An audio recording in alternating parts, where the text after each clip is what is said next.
Good morning, everyone. Today we would do session 2 of Unit 2 Working Independently.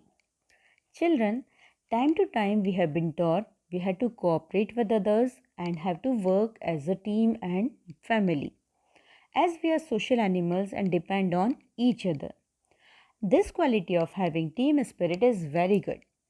But at some occasions and situations, we must know how to handle the situation on our own and work independently. Some situations require independent working, such as self learning, understanding and grasping a concept, working on an independent project, etc. So, before going in the details of independent working, first have a look on importance of working independently.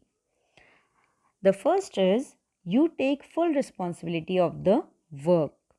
Second, you take the ownership of it. That is, you make yourself accountable for it. Third, you are ready to do unsupervised work. That is, you do not require constant supervision by anyone. Fourth, you are capable of completing the work within stipulated time and budget, and that too as per the stated objectives. So, these are some importance of independent working. But children, you cannot think of working independently in all the situations. There are many situations in which you must work in a team.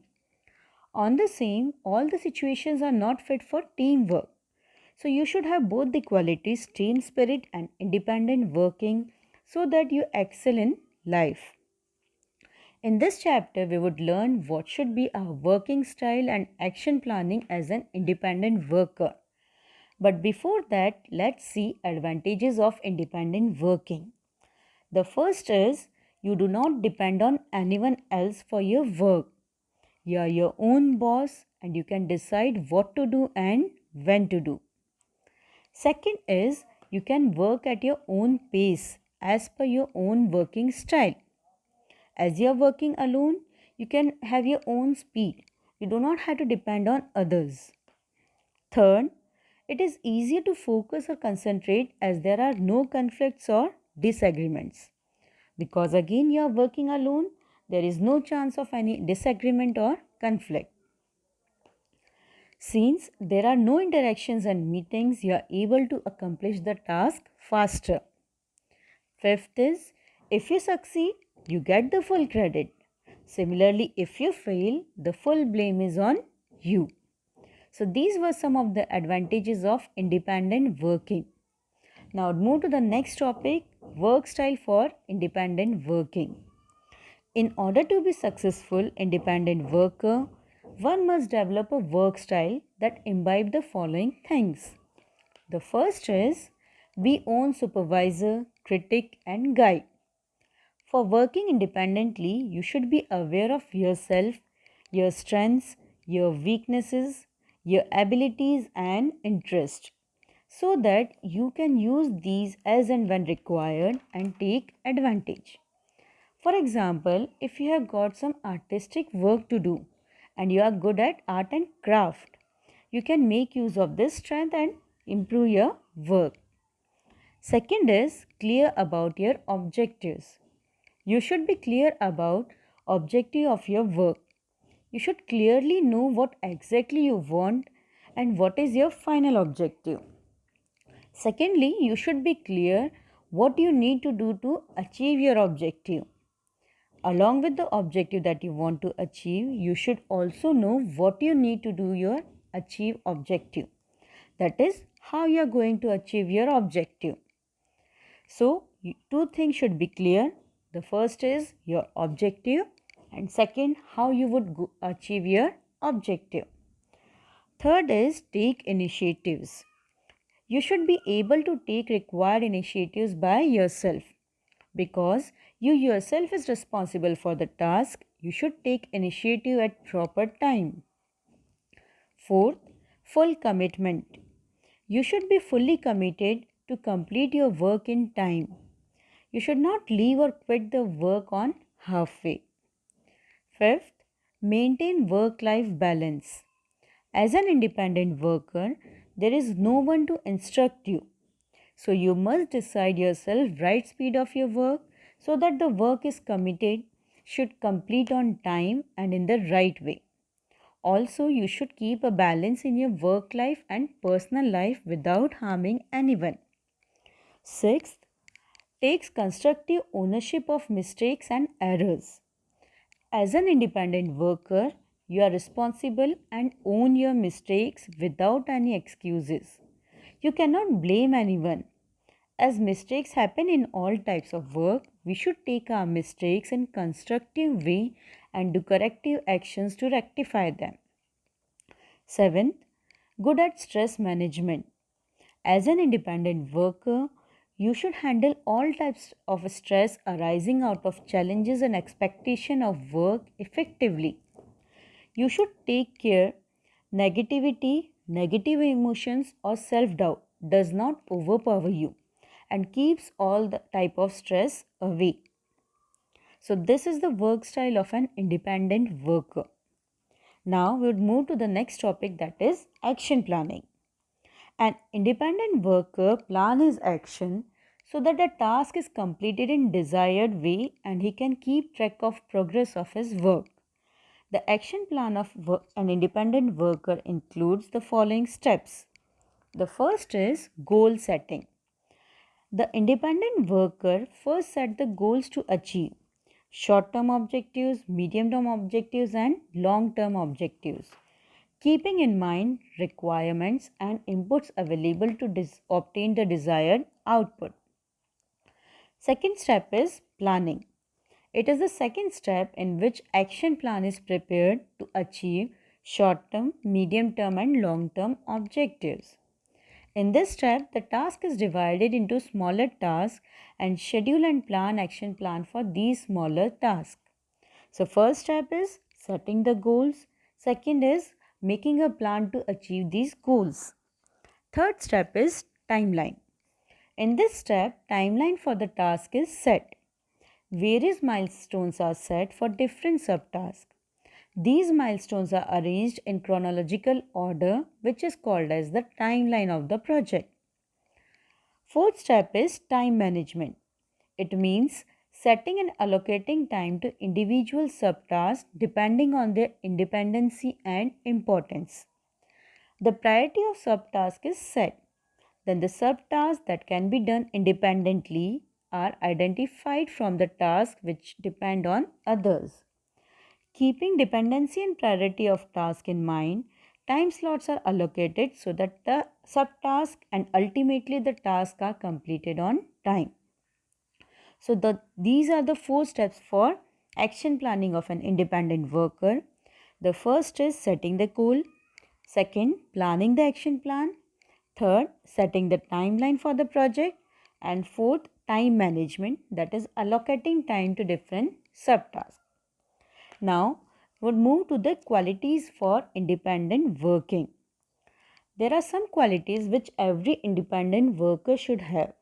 These are self-awareness, self-motivation and self-regulation. We'll look in detail each one of these one by one. The first is self-awareness. Self-awareness is the full understanding of self in terms of strengths, weaknesses, interest, abilities, attitudes, biases, and so forth, with a knowledge of how one can utilize these. So, self-aware people knows about themselves without any bias and minutely analyze their actions and reactions. Self-aware people are aware of themselves and overcome their shortcomings. They develop required abilities and keenly observe how they can improve themselves to accomplish the intended objectives. So, self-aware people are open-minded. They are open to the critics and feedback. They know their boundaries and set them. They are focused to their objectives. They know self-emotional triggers, that is, how to initiate and keep themselves motivated. They are self-disciplined. They know their strengths and weaknesses. They are good at decision making. So, these information is about self-aware. Now, next quality is self-motivation. Self-motivation is the ability to do things on your own without being told to do so. It is a fire within that lights our path and drives us to do and achieve something. Self motivated people are motivated by themselves. They do things for their own satisfaction and not as the result of pressure from others or any other outside force, deadline, or penalty. It is the inner desire, willingness, and eagerness and own enthusiasm that drives one towards the success. A self motivated person feels he wants to do and not he has to do, and thus he is happily satisfied. Now, let's see some of the self motivation techniques. The first is decide everyday target for your work. That is, decide how much amount of work you will do each day. Second is visualize the desired outcome. Create a picture of desired outcome in your mind and how it will look like. It will help you work better and harder.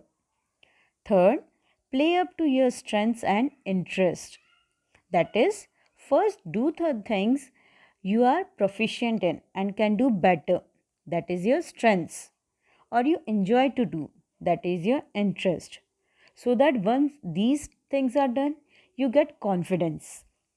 Fourth is monitor your progress. You have to monitor your progress using some indicators to keep up the pace and get the desired results in time. So these are some self-motivation techniques. Now the third quality is self-regulation. Self-regulation is the act of managing one's thoughts and feelings to engage in goal-directed actions such as organizing behavior, controlling impulses, and solving problems constructively. It is an important skill required to know our emotions and behavior in tough situations and challenges and manage them effectively. It is useful to calm oneself when things are tough and causes stress. Self regulation is similar to a thermostat.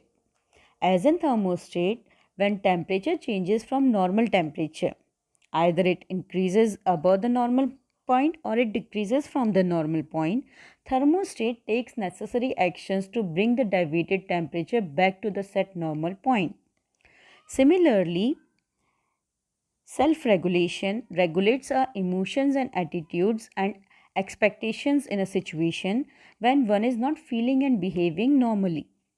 When there are ups and downs, this quality, that is self regulation, brings it to normal, stable behavior.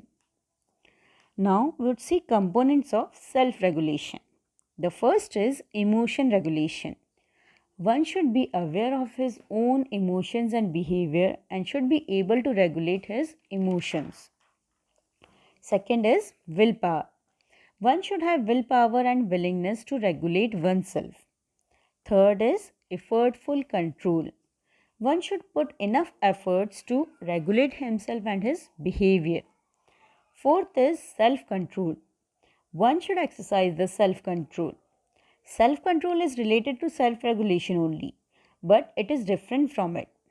Self control is exercises control over own behavior, emotion, and impulses to behave in a certain way.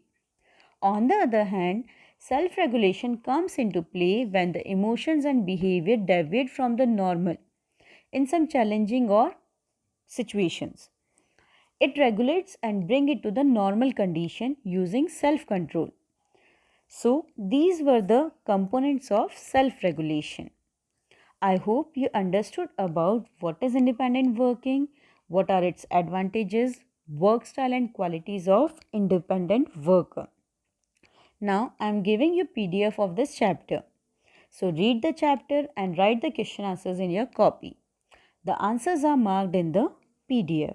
Thank you. Happy learning.